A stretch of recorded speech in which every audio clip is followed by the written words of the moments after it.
Hi, today let's talk about summer intensives. Specifically, if you are coming to Utah for your summer intensive. There are lots of reasons you might end up here. There's Ballet West Academy, there's Chrysalis Ballet, there's Utah Metropolitan Ballet, there's Ryrie Woodbury, there's Repertory Dance Theater, there's Salt Contemporary Dance, there's the University of Utah, and then there are tons of really great dance studios as well. So there are a lot of reasons you might come here. We need to talk about the climate a little bit because it's different here.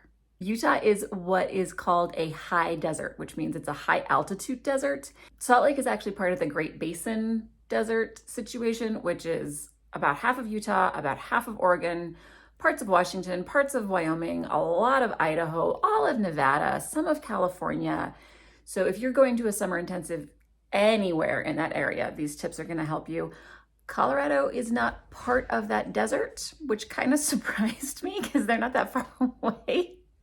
So the desert bit might not apply, but the high altitude part might. So let's talk about the desert part first. No, it is not sandy here, but also no, it is not rainy here. It is rarely rainy here. It's dry. So obviously, you want to make sure that you're hydrating. You want to make sure you're drinking lots of water. You want to make sure you're eating lots of fruits and vegetables because they have a high water content. But what you might not have thought of is you are going to use more lotion. When you get here on your way to your dorm or your hotel or your friend's house, wherever you're staying, swing by a pharmacy or a grocery store. You're going to want lotion and you're going to want chapstick because it's dry. Onto the altitude bit, why it's a high desert. Okay, higher altitude means that there is less oxygen available for you in the air. There's a lot of science here. That's somebody else's YouTube video. Higher altitude, less oxygen available for you. So you are going to get winded more easily. But it takes at least 3 weeks to acclimate. And some of the studies that I read say that the athletes themselves don't feel acclimated until they hit the 3-month mark. You are probably not going to be here that long. So you might feel winded the whole time you are here. You did not magically get out of shape. The air magically got harder to breathe.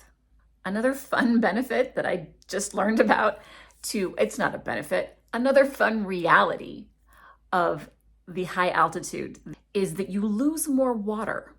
So you lose more water through sweat because it evaporates more quickly. Also, it's dry here, so your sweat evaporates more quickly. You also lose more water through respiration, which is your breathing. And if you're already breathing harder because there is less oxygen, do you see how this kind of starts to spiral? This is another reason you need to hydrate. And it doesn't just feel harder to breathe.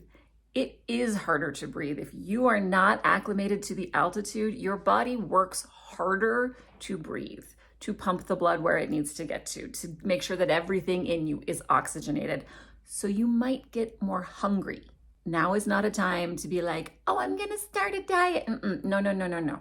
Because A, you're probably young, which means you might be going through a growth spurt and you need calories for that. And B, you need enough calories to keep up with how hard it is to breathe here. I promise it's lovely here. It's super great. We're very happy you're coming. You just need to know these things in advance. And the last thing you need to know about being at a higher altitude is that you will sunburn more easily. You will sunburn faster. I promise, there is less atmosphere to shield you from the ultraviolet radiation. You will sunburn more easily. So while you're stopping at the store to get lotion and chapstick, get sunscreen and use sunscreen. Because if you think 5th high with sunburned shoulders is gonna feel bad, you're not wrong, but you know what feels worse? Is having sunburned thighs, and then you have to pull the tights on over that, and then you go to class and you have to plie, and the tights and the sunburned skin, like, trust me, that is an experience you don't need to have. Wear sunscreen. But we're very excited you're here. Congratulations on whatever your awesome summer plans are. Hydrate, eat enough, use sunscreen. It's good advice no matter where you are.